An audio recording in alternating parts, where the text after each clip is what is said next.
আমি খুব গরিব ঘরের সন্তান, আমি বাপ মায়ের একমাত্র সন্তান। আমার ভাই পরিবারে আমি ছাড়া কেউ নাই। আমি ভাই রাজনীতি ছেড়ে দেব। আমি আপনাকে দেখছি আজকে কী কারণে আমি রাজনীতি ছেড়ে দেবো একবারে। কারণ আমি কার জন্য রাজনীতি করব? যে রাজনীতি করে জনগণ আমাকে দালাল বলে। অন্যায়ের মধ্যে যদি একটা অন্যায় করে থাকে, সেটা রুহুল কবির রিজভীর বিরুদ্ধে একটা মামলা করেছিলাম। সেই মামলাটা আমি বলেছিলাম যে আমাকে ডিবি হারুন ট্যাপে ফেলে। বগুড়া আদালতে আমি একটা মামলা করতে গিয়েছিলাম। মামলাটা হলো যে 2018 সালে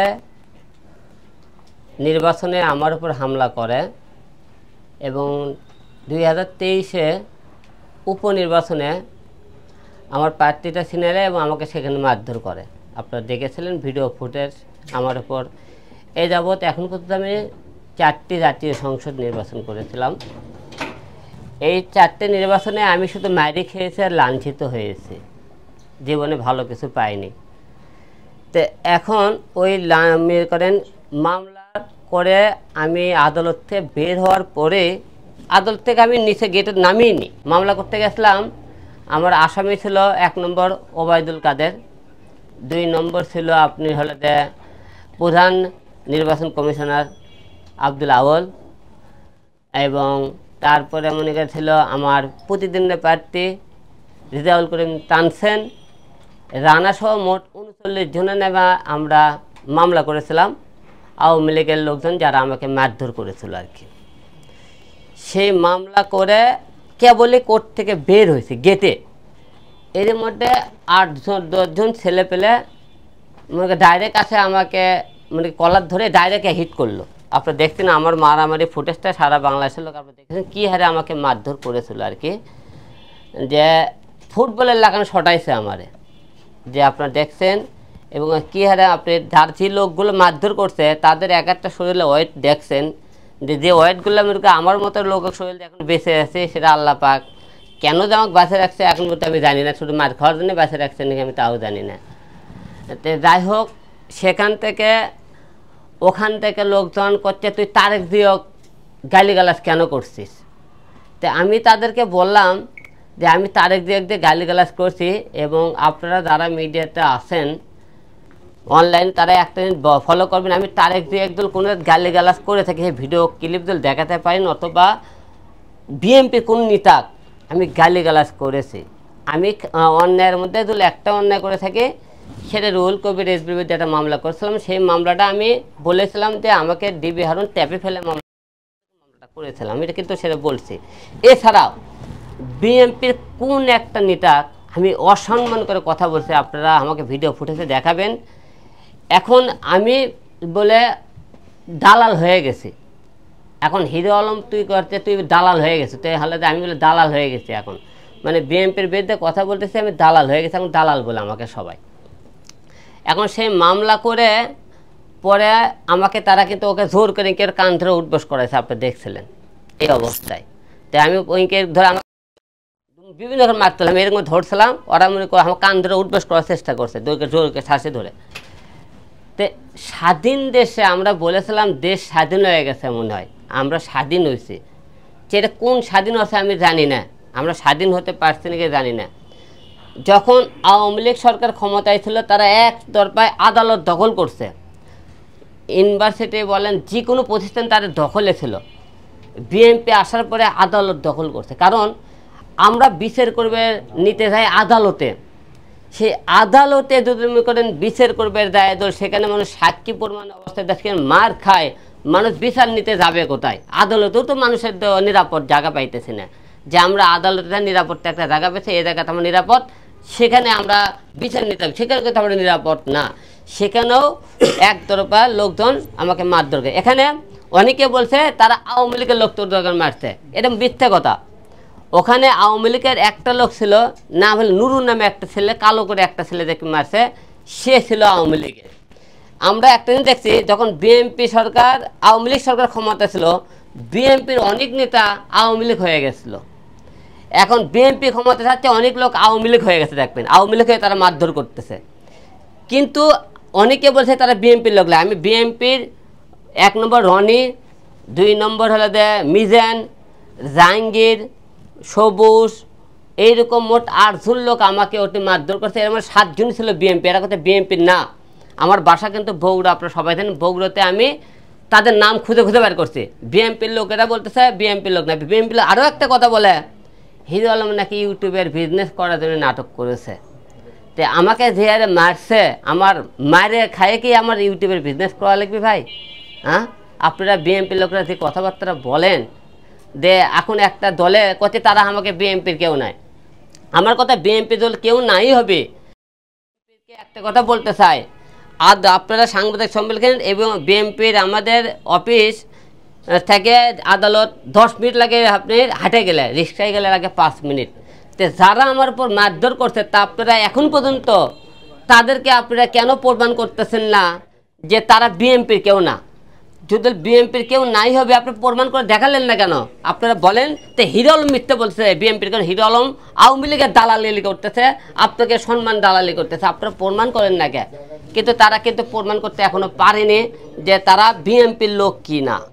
তো আমি একটা কথা সবাইকে বলতে চাই যে আমি জীবনে হয়তো মনে করেন মানুষের কি করছে আমি জানি না, আমি ভাই রাজনীতি ছেড়ে দেব। আমি আপনাকে দেখছি আজকে কী কারণে আমি রাজনীতি ছেড়ে দেবো একবারে। কারণ আমি কার জন্য রাজনীতি করব?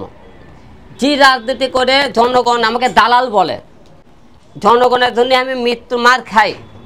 এবং দেখেন একটা জিনিস, আমি ভাই এই রাজনীতির জন্যে কি না করছি, আমি নিজের ইউটিউব থেকে কামাই করে আমি এর থেকে একটি একটি করে টাকা জড়ো করে আমি তো রাজনীতি করতাম, তাহলে আমার এলাকায় মনে করেন দাঁড়াইতাম। আমি সারা বাংলাদেশের মানুষকে ভালোবাসি, যেখানে অন্যায় হয় সেখানে আমি হিরো আলম যাই। এই ছাত্র আন্দোলনের মধ্যে আপনি দেখেছেন আমি মানুষের পাশে, ছাত্রদের পাশে ছিলাম কি না? ছিলাম না। তবে আমি আপনাদের কাছে আজকে একটা কথা বলতেছি ভাই, আমি খুব গরিব ঘরের সন্তান, আমি বাপ মায়ের একমাত্র সন্তান। আমার ভাই পরিবারে আমি ছাড়া কেউ নাই। আমি তো কোর্টে মারা যাই, আমার পরিবার ভাই না খেয়ে মরবে। কারণ আমি সেই আচার বিক্রি করতে এসানাস বিক্রি থেকে আজকে হিরো আলম এত দূর আছে, আমাকে কেউ আনেনি। আমি রাজনীতির ভালোবাসি না, রাজনীতি করি না, আমি কিন্তু কোনো দলের হয়ে কাজ করি না, মানুষের পাশে দাঁড়িয়ে। আমি যদি বাসার মারা যায় ভাই, আমার পরিবারের আমার মাকে দেখার মতো কেউ নাই। আমি এই রাজনীতি করে কি করবো বলেন? কার জন্য রাজনীতি করবো? যে রাজনীতিকে মানুষ দালাল বলে, মানুষ উন্নয়ন করে না। আমি এই রাজনীতি চাই না ভাই, তাই আমি রাজনীতি ছেড়ে দিব, আমি রাজনীতির করব না। অনেকেই আমাকে অনেক রকম কথা বলতেছেন, অনেকে গালি দিচ্ছেন, আমি দালালি করতেছি। আমি ভাই আপনার কাছে ডাকতেছি, আমি জীবনে রাজনীতি করবো না। কামাই করে মানুষের পাশে দাঁড়াইছে, আমার এটা অপরাধ। আমি 70 পাটে কথা বলছি, অপরাধ। বিএনপির লোকেরা অন্যায় করলে এখন নাই। আমার সামনে ভাই আমাকে যেদিন মারধর করে, আমি তখন মেডিকেলে ছিলাম, বিএনপির লোক মিজান নামে লোক একটা কুপিয়ে মারছে আমাকে মহস্থান এলাকায়। সেখান থেকে তার পাশে আর একটা লোক ছিল, সেই লোক মনে করেন পাশে তাকে মেডিকেল নিয়ে মেডিকেলে বিএনপির লোকটা কুপিয়ে কুপিয়ে মারছে ভাই। বিএনপির লোকেরা আমাকে বগুড়া মেডিকেলে, তাহলে একটা দল ক্ষমতা আসেনি, তারা কুপিয়ে মারতেছে তারা। তাহলে তারা দেশের দল ক্ষমতাটা আসলে কী হবে? আজকে দেখেন বিভিন্ন জায়গা বিএনপি যখন ক্ষমতা করলো, মাছের বাজার, তারপরে মনে করেন রাস্তার মনে করেন স্টার টেকা বিভিন্ন জায়গায় সে চাঁদা জোর করে গেছে। আজকে বিএনপি চলে যাওয়ার পরে সেই জায়গাগুলো তারা দখল করছে, মাছের বাজার। আওয়ামী লীগ চলে যাওয়ার আওয়ামী লীগ চলে যাওয়ার পরে আমাকে মাছের বাজার, ফুটপাটের জায়গা, তারপরে মানে যার যে বিল্ডিং ছিল মুখে সে আওয়ামী লীগ দিলে সেগুলো তারা দখল করছে। তাহলে আপনারা বলেন দেশ স্বাধীন হচ্ছে কোন জায়গা?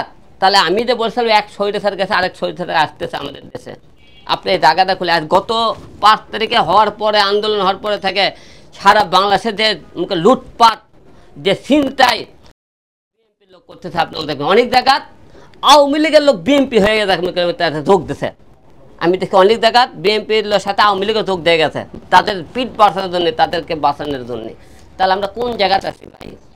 আমরা পৃথিবীতে আসে বাংলাদেশে স্বাধীন কোথায় হতে পারছি? আমরা স্বাধীন হতে পারিনি, আমরা এখনও অসহায় আছি।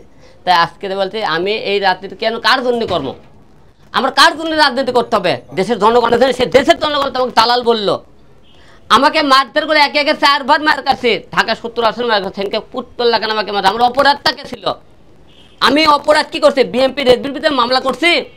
বিএমপি রেসবি তখন সেই টাইমে দখলবেন কথা অর্ধ অশিক্ষিত পাগল, আমি পাগল বলে অর্ধ অশিক্ষিত বলছে, তাদের বিরুদ্ধে কথা বলা যাবে না, মামলা করা যাবে না। আমি করছি সেটাকে আমাকে আমরা অপরাধ হয়েছিল।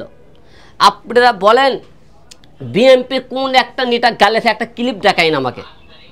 আওয়ামী লীগের কোন নেতা গালেছে আপনারা ক্লিপ দেখবেন, তাহলে আপনারা এই জিনিসটা বলবেন আমি কোন আমার অপরাধটা কোন জায়গার। তাই আপনাদের সবাইকে বলতেছি, আমি এই বিএমপির রাজনীতি যে কোনো জায়গা মানুষ আজ থেকে হিরল বন্যাত্মের মধ্যে মানুষ যাতে বন্যাত্মের মধ্যে হিরল মানুষ আর দাঁড়াবে না। আমার সামনে কেউ মারা গেলে আমি চাই থেকে দেখবো, কারণ কি জানেন আমাকে যতবার মারছেনকে বিএমপি সেনকে ওটি যে লোক যতক্ষণ মারছে পুলিশ ছিল, ওটি পুলিশ কিন্তু উপর থেকে আমাকে মারা মেয়ে দেখছে। ওটি আদালতের পাওনে নিচে পক্ষে 400-500 লোক দাঁড়িয়ে দাঁড়িয়ে দেখছে। যে দেশে 8-10 জন ছেলে পেলে আমাকে পুতুলার পাঠির মধ্যে মারে, মানুষ আগতে আসে না, সেই দেশে মানুষের জন্য আর উপকার করার দরকার নাই। আমার রক্ত গামলা টাকা নিয়ে মানুষের বিয়ন্নতে পাশে দাঁড়ানোর দরকার নাই। আমি দাঁড়াতে চাই না কারো বিদ্যার, কেউ মলেও আমি আর দেখবো না আমার সামনে। কারণ কি জানেন এখন আমার মরে গেলে আমার পরিবার একটু ভাত পাবে না, আমার তো বৌসল না খেয়ে থাকবে, তাহলে আমি তাদেরকে দেখবো, মানুষকে দেখবো কেন? প্রতিবাদ করার দরকার নাই। কারণ এই রাজনীতি একতরফা। যখন আপনি বিএনপি ক্ষমতা, বিএনপি রাজত্ব, আওয়ামী লীগ ক্ষমতা, রাজত্ব ক্ষমতায় জনসাধারণের কোনো মূল্য নাই, আমরা মূল্যায়ন পাইনি, ভবিষ্যতে পাবো না। এই জন্য আজকে বললাম আপনাকে ডাকছে, আমি এই রাজনীতি ছেড়ে দিলাম এবং মানুষ অসহায় মানুষের দাদা ছেড়ে দিলাম। অন্যায় করলে প্রতিবাদ হিরোল মাছ থেকে বুবু হয়ে যাবে, কথা বলবে না।